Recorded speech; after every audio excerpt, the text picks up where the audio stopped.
Saudara terkasih yang dicintai oleh Tuhan, pengenalan akan seseorang dan juga sejauh mana kita menyebut dia, siapa dia bagi kita, mempengaruhi kita dalam berelasi satu sama lain. Ketika kita mengatakan bahwa seseorang itu adalah orang yang tidak saya kenal atau orang yang saya kenal begitu saja, atau sekedar teman, atau kalau kita berkata dia sahabat saya, maka tentu sikap tindakan kita pun terhadap orang-orang tersebut pastilah berbeda satu dengan yang lain. Maka kalau seorang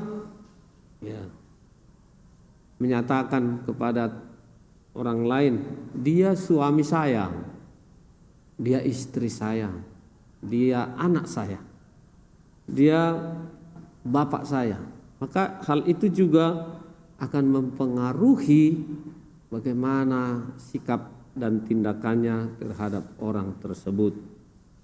Nah, Yesus dalam Injil hari ini bertanya kepada para murid, siapakah dia menurut mereka? Dalam hal ini bukan hanya masalah pengenalan mengenai di mana dia kampungnya, siapa bapak dan ibunya, berapa bersaudara atau hal-hal lain. Bukan itu terutama yang mau disampaikan, ditanyakan oleh Yesus kepada mereka. Dan seolah-olah Yesus juga bingung mengenai dirinya. Bukan itu yang mau dimaksud. Tetapi pengenalan di sini adalah karena mereka adalah murid-murid yang telah dipanggil oleh Yesus.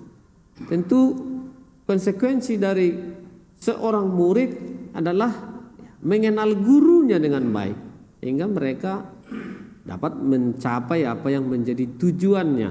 Demikian juga seorang guru, kalau dia memilih ataupun mendidik murid-muridnya, sedapat mungkin dapat menjadi murid yang membanggakan, yang meneruskan, memelihara mungkin ilmu, pengajaran atau hal-hal yang mau dicapainya dalam hidupnya. Yesus bertanya kepada para murid, siapakah aku? Pertama-tama menurut orang banyak. Ada yang mengatakan Yohanes Pembaptis yang hidup lagi, atau dia Elia yang hidup lagi, atau salah seorang dari para nabi yang telah bangkit. Mengapa mereka mengatakan hal itu? Karena melihat tanda-tanda yang dilakukan oleh Yesus, mujizat-mujizat yang banyak juga sama seperti yang dilakukan oleh para nabi. Tetapi ada sesuatu yang masih rahasia sebenarnya, yang belum mereka pahami dengan betul, yakni bahwa Yesus adalah Mesias. Mesias artinya seorang yang diurapi oleh Allah, yang akan menyelamatkan bangsa Israel, yang dalam pikiran para murid, terutama Petrus, karena itu Yesus mengingatkan Petrus, dia adalah seorang yang akan membebaskan bangsa Israel dari penjajah Romawi. Ketika Yesus menyampaikan hal itu, mereka juga menyampaikan jawaban bahwa Yesus adalah Mesias. Yesus langsung dengan tegas menyatakan kepada mereka supaya jangan menyebar-nyebarkan, meluaskan berita gelar yang telah disematkan kepada Yesus itu kepada banyak orang.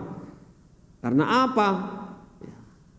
Karena akan bertentangan dengan apa yang dipikirkan oleh para murid tentang arti Mesianis Yesus.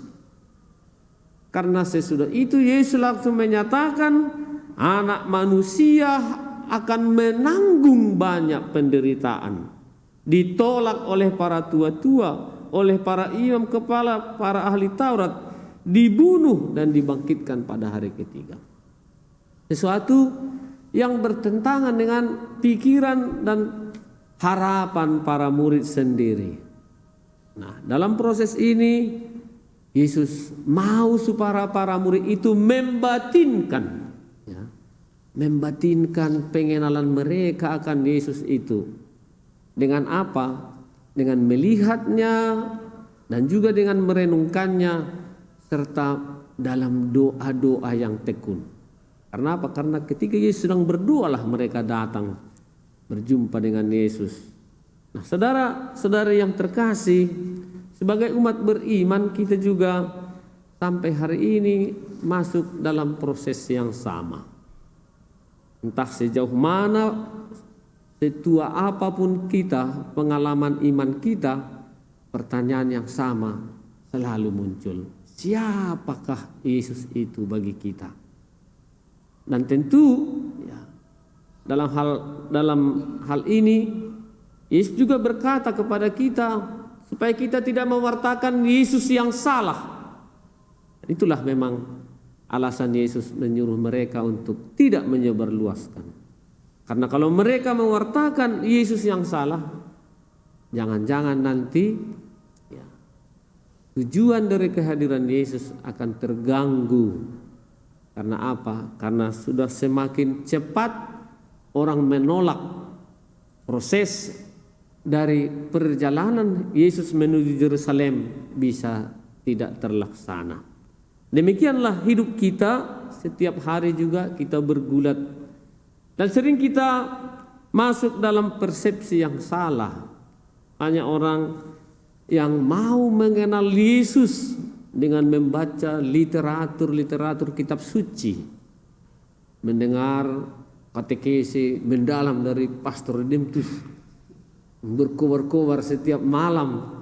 Tetapi banyak orang tinggal dalam pengetahuan, tahu mengenal siapa Yesus, hanya dalam konsep, tapi tidak membuka lengan tangan untuk melakukan sesuatu. Itulah yang mau dihindarkan oleh Yesus kepada kita juga.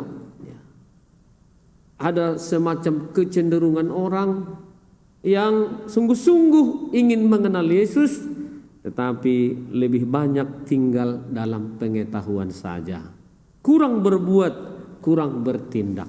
Karena itu, saudara-saudari, kiranya pengenalan kita itu seimbang. Cukup sederhana bahwa setiap apa yang kita dengar, contoh renungan hari ini ataupun renungan-renungan katekesi-katekesi yang kita dengar, begitu kita dengar, coba kita praktekkan. 1-2 hal yang mengena di hati kita, langsung kita bisa praktekkan dengan baik. Itulah tanda-tanda orang mengenal. Kalau kita mengenal, berarti kita mencintai. Kalau kita mencintai, kita mengasihi, kita berbuat ya, baik kepada orang yang kita cintai, menjalin relasi yang baik dengan orang yang kita cintai, dan juga mewartakan kebaikan orang yang kita cintai kepada orang lain. Itulah yang diharapkan oleh Yesus bagi kita. Di tengah-tengah keluarga secara khusus, mari kita bangun semangat pengenalan satu sama lain yang bersumber dari pengenalan kita akan Yesus. Sebagaimana Yesus mencintai kita, demikianlah kita mencintai satu sama lain. Di tengah-tengah keluarga antara suami dan istri serta anak-anak. Mengenal watak pribadi masing-masing itu penting. Mengenal kecenderungan-kecenderungan positif terutama dalam diri anak-anak kita, dalam diri pasangan. Itu akan menolong kita untuk mencintai dia semakin lebih mendalam, semakin lebih akrab, semakin lebih intim setiap hari. Semoga Tuhan Yesus menolong kita untuk mengenal dia dan mencintainya serta mempraktekkannya dalam hidup kita sehari-hari. Amin.